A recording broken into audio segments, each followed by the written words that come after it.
नमस्कार दोस्तों, आज मैं आपको जो कहानी सुनाने जा रही हूँ वह बहुत ही सुंदर कहानी है। इस कहानी को सुनने से घर में सुख शांति और माँ लक्ष्मी की कृपा बनी रहती है। तो चलिए शुरू करते हैं आज की प्यारी सी मोर और मोरनी की कहानी। किसी जंगल में एक मोर और एक मोरनी रहते थे। दोनों हंसी खुशी जंगल में रहते थे।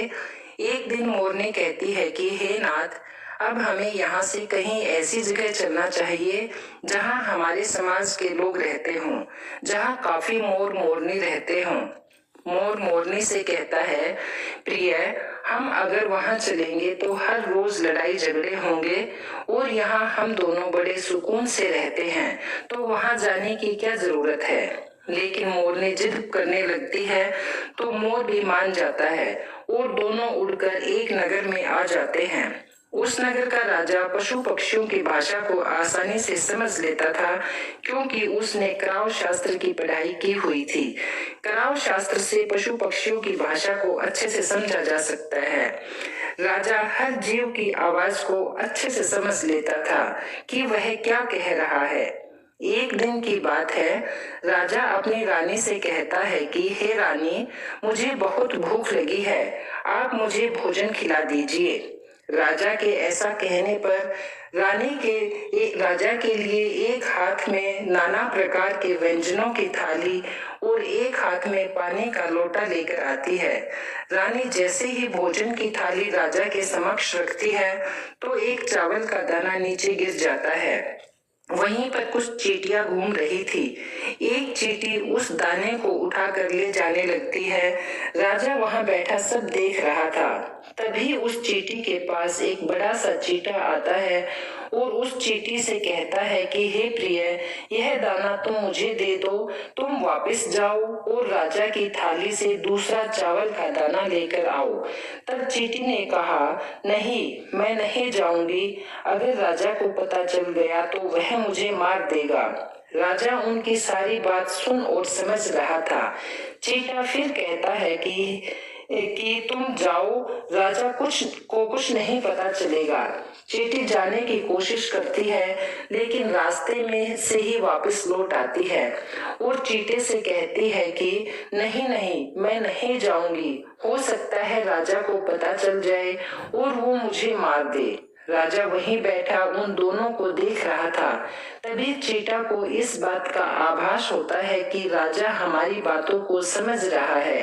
वह चींटी से कहता है कि राजा हमारी ओर ही देख रहा है, लगता है वह हमारी बातों को सुन रहा और समझ रहा है।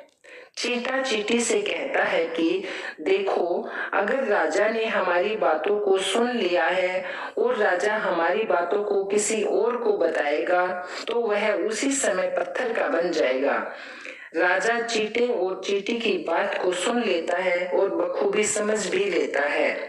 चींटा की इस बात को सुनकर राजा को हंसी आ जाती है। उसी समय रानी रसोई से बाहर आने लगती है। वह जैसे ही रसोई से बाहर आती है, उसे राजा हंसते हुए दिखाई देता है। राजा को हंसते हुए देखकर रानी सोचती है कि शायद मुझसे कोई गलती हो गई है, इसीलिए राजा हंस रहे हैं। रानी राजा के पास आती है और कहती है कि हे महाराज, क्या मुझसे कोई पाप हुआ है? क्या मुझसे कोई गलती हुई है जो आप हंस रहे हैं? राजा रानी से कहता है, नहीं नहीं, ऐसी कोई बात नहीं है, मुझे तो बस यूं ही हंसी आ गई। रानी जिद करने लगती है कि आपको बताना ही पड़ेगा कि आप क्यों हंस रहे थे। राजा बार बार मना करता है, क्योंकि राजा को पता था चींटा ने क्या कहा था कि अगर मैं यह बात किसी को बताऊंगा तो मैं पत्थर का बन जाऊंगा। इसीलिए राजा रानी को यह बात नहीं बताना चाहता था। लेकिन रानी बार बार जिद करती है और कहती है कि को मुझे बताना ही पड़ेगा कि आप क्यों हंस रहे थे। अगर आप मुझसे सच्चा प्रेम करते हैं, अगर आप मुझे अपना समझते हैं, तो आपको मुझे यह बताना ही पड़ेगा कि आप क्यों हंस रहे थे। राजा अब धर्म संकट में पड़ गया। वह सोचता है कि अगर मैं यह बात रानी को बताऊंगा तो मैं पत्थर का बन जाऊंगा, अगर नहीं बताऊंगा तो मैं रानी का विश्वास खत्म कर दूंगा। रानी बहुत जिद करने लगती है। कहते हैं ना कि प्रिय हट और बाल हट बहुत तगड़ी होती है, इन दोनों से बचकर रहना चाहिए। रानी की प्रिय हट के सामने राजा को झुकना पड़ता है और कहता है कि ठीक है, अगर मैं आपको बताऊंगा तो बाद में आपको पछताना पड़ेगा। रानी कहती है कि अभी तो आप कह रहे थे कि कोई बात नहीं है, अब आप कह रहे हैं कि मुझे पछताना पड़ेगा। रानी कहती है कि जरूर कोई बड़ी बात है और रानी और भी ज्यादा जिद करने लगती है। तब राजा कहता है कि ठीक है, चलिए किसी जंगल में जाकर मैं आपको ये बात बताऊंगा। राजा रानी रथ पर सवार होकर जंगल के लिए निकल जाते हैं। जब वे घने जंगल में पहुंच जाते हैं तब राजा रानी को सारी बात सुनाने लगता है। जैसे जैसे राजा रानी को बात बताता चला गया वैसे वैसे वो पत्थर का बनता गया। आधा पत्थर का बनने के बाद राजा कहता है कि हे रानी, मैं पत्थर का बनता जा रहा हूँ, तुम बाद में बहुत पछताओगी। तो रानी कहती है, हे महाराज, अब तो थोड़ी सी बात बची है, आप उसे भी पूरी सुना ही दीजिए। तो राजा पूरी बात बता देता है और वह पूरा पत्थर का बन जाता है। अब रानी की आंखें खुलती हैं, वह रोने लगती है और उस पत्थर को हिलाने की कोशिश करती है, लेकिन वह उस भारी पत्थर को हिला नहीं पाती। रानी सिर पटक कर रोने लगती है और सभी जीव जंतुओं से सहायता की गुहार करती है। इस सारी घटना को पास ही पेड़ पर बैठे मोर और मोरनी देख रहे थे। रानी के विलाप को देखकर मोर मोरनी को दया आ जाती है और मोर कहता है कि यह होता है प्रिय हट, इसी हट की वजह से आज हम यहाँ आए हैं, वरना उस जंगल में हम हंसी खुशी जीवन व्यतीत कर रहे थे। मोरनी मोर से कहती है, हे प्रिय, यह रानी बहुत दुखी हो रही है, हमें इसकी सहायता जरूर करनी चाहिए। ये इतना विलाप कर रही है, इसकी हम ज्यादा सहायता तो नहीं कर सकते, लेकिन कम से कम इसको धीरज तो दे ही सकते हैं। यह सोचकर मोर और मोरनी उस रानी के पास जाते हैं और जाकर रानी को कहते हैं कि हे रानी, जो हुआ वह बहुत गलत हुआ, लेकिन आप धीरज रखें और अपने आप को थोड़ा सा संभालिए। अब पूरे राज्य की जिम्मेदारी आप पर ही है, क्योंकि राजा साहब तो पत्थर बन गए हैं।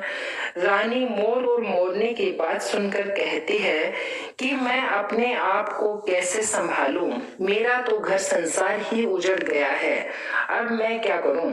यह सुनकर मोरनी कहती है, हे रानी, राजा तो इंसान थे, पत्थर कैसे बन गए।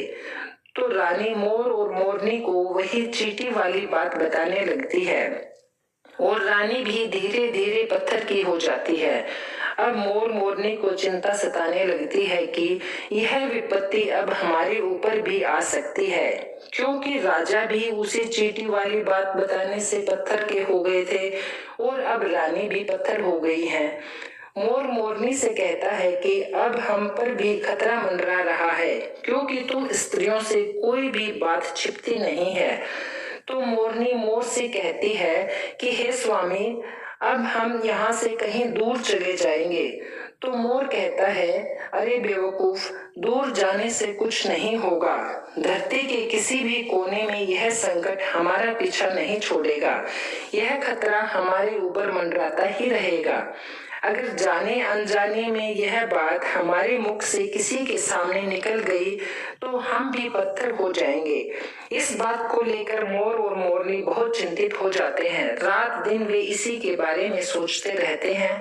एक दिन मोर ने दिमाग लगाया कि यदि मैं सारी चींटियों को खत्म कर दूं तो यह सब भी खत्म हो जाएगा, क्योंकि यह सारा किया धरा तो चींटियों का ही है।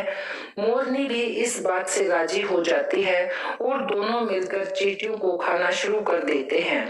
मोर और मोरनी के डर से चींटियां धरती में बिल खोदकर उसमें जाकर छिप गई। मोर और मोरनी ऐसी निगरानी रखते थे कि कोई भी चींटी दिखती उसे तुरंत मार डालते। उनके आतंक से चींटियां जमीन के अंदर बिल में ही बैठी रहती। काफी समय बीत जाने के बाद चींटियों को भूख सताने लगी। जैसे भोजन लेने चींटी बाहर आती, मोर उन्हें दबोच लेता और मार डालता। एक चींटा और एक चींटी बिल के अंदर भोजन के लिए तड़पते हुए श्री हरि विष्णु का भजन करने लगे। भक्ति करते हुए उन्हें यह भी मालूम नहीं था कि वे कहाँ हैं और कहाँ नहीं। वे पूरी तरह से तपस्या में लीन हो गए थे। भगवान विष्णु ने उन्हें दर्शन दिए और कहते हैं, चींटी और चींटा, तुम्हें जो मांगना है वो मांग सकते हो। हम तुम्हारी भक्ति से बहुत खुश हैं। क्योंकि चींटी और चींटा ने पूरी तन्मयता से भक्ति की थी। ना ही उन्होंने जल ग्रहण किया था और ना ही अन्न। दोनों कहते हैं, हे प्रभु, आप यदि हमें वर देना चाहते हैं तो हमारे पेट में गांठ लगा दीजिए। उन्होंने सोचा, अगर हमारा पेट नहीं होगा तो हम बाहर क्यों जाएंगे और मोर मोरनी हमें नहीं खाएंगे। भगवान विष्णु तथास्तु कहते हैं और चींटियों के पेट में गांठ लग जाती है। आज भी उन चींटियों के पेट में गांठ लगी हुई है। चींटियों का पेट नहीं होता। फिर चींटी और चींटा भगवान विष्णु से कहते हैं, भगवान, हमारे पेट में तो गांठ लगी है, लेकिन अभी भी हमें मोर और मोरनी से खतरा है। वे ऊपर जमीन पर बैठे हुए वे हैं, जैसे ही हमें देखेंगे वो हमें मार डालेंगे। भगवान विष्णु मोर से कहते हैं, हे मोर, तुम चींटियों का शिकार करना बंद कर दो। इसमें चींटियों का कोई दोष नहीं है। दोष तो राजा का था, क्योंकि राजा ने कराव शास्त्र की पढ़ाई की थी, इसलिए वह सभी जीव जंतुओं की भाषा को समझने में सक्षम था। उसके साथ साथ वो रूप बदलने में भी सक्षम था। जिनकी भाषा को वो समझता था, उनका रूप वैसा ही वो बदल लेता था। वह पशु पक्षियों का रूप धारण करके उनके साथ संभोग करता था और बाद में उन्हें छोड़कर वह इंसान बन जाता और ऐसे पशु पक्षियों पर वह जोर जोर से हंसता था। उसकी इस मूर्खता के कारण ही वह राजा आज पत्थर का बना पड़ा है। मोर कहता है, हे प्रभु, इसमें उनकी रानी का क्या दोष है? वह भी पत्थर क्यों हो गई? भगवान विष्णु कहते हैं, उनकी पत्नी भी उसके इस पाप में भागीदार थी। यदि वह उसको रोकती तो वह इतना बड़ा पाप कभी नहीं करता। इसलिए आज वो भी पत्थर की बन चुकी है। श्री हरि के समझाने के बाद मोर कहता है, हे प्रभु, अगर हम इस बात को जो रानी ने हमें बताई थी किसी और को कहेंगे तो क्या हम भी पत्थर हो जाएंगे? श्री हरि विष्णु कहते हैं, अब तुम्हारा यह श्राप समाप्त हो चुका है। तुम्हारे किसी से कहने पर कोई फर्क नहीं पड़ेगा। तुम्हारे ऊपर से संकट टल चुका है। मोर और मोरनी बड़े प्रसन्न हो जाते हैं। भगवान विष्णु अंतर ध्यान हो जाते हैं और इधर मोर मोरनी की खुशी का कोई ठिकाना नहीं था। मोर खुशी के मारे पंख फैलाकर झूमने लगता है। नाचते नाचते वह अपने पैरों की ओर देखता है कि मोर के पैर फटे हुए और बदसूरत बने हैं। मोर अपने पैरों को देखकर रोने लगता है। मोर सोचता है कि पहले मेरे पैर इतने सुंदर थे, लेकिन अब ये फटे और बदसूरत क्यों हैं? मेरा पूरा शरीर सुंदर है, लेकिन मेरे पैर बदसूरत हैं। मोर के पैरों के फटने का कारण चींटी खाना था, क्योंकि मोर मोरनी ने बहुत सारी चींटियों को मार मार कर खाया था, इसीलिए उनके पैर फट गए थे। आज भी अगर कोई इंसान बहुत सारी चींटी खा लेता है तो उसके शरीर में भी छोटे छोटे दाने पड़ जाते हैं। ज्यादा मात्रा में चींटियां खाने से शरीर फटने लगता है। सांप भी चींटियां खाता है और इसीलिए उसका शरीर फट जाता है और वह केचुली छोड़ता है। ज्यादा चींटियां खाने से ही मोर के पैर फट गए थे। यह देख मोर जोर जोर से रोने लगा। मोरनी उसे धीरज बंधाती है कि अब रोने से क्या होगा। मोर नाचता है और जोर जोर से रोता है। उसकी आंखों से आंसुओं की धारा बह रही थी। मोरनी उसके आंसुओं को एक एक करके उठाती और अपने मुंह में रखती, लेकिन आंसू मोरनी के पेट में चले जाते। मोर के आंसुओं को देखकर और मोरनी के प्यार को देखकर भगवान विष्णु फिर से दर्शन देते हैं और मोरनी को आशीर्वाद देते हैं और कहते हैं कि तुम्हारा प्रेम सदा ऐसे ही बना रहे। इसी आशीर्वाद की वजह से मोरनी जब भी मोर के आंसुओं को चुगती है तो वह गर्भवती हो जाती है। भगवान विष्णु मोर और मोरनी को आशीर्वाद देते हैं और कहते हैं कि तुम धन्य हो और तुम्हारी भक्ति भी धन्य है। एक समय ऐसा आएगा कि तुम्हारे पंख को मुकुट बनाकर हम धारण करेंगे। इसीलिए कहते हैं कि भगवान विष्णु श्री कृष्ण के रूप में जब इस धरती पर आए तो वह मोर पंख अपने मुकुट पर धारण करते थे। तो यह थी मोर और मोरनी की कहानी।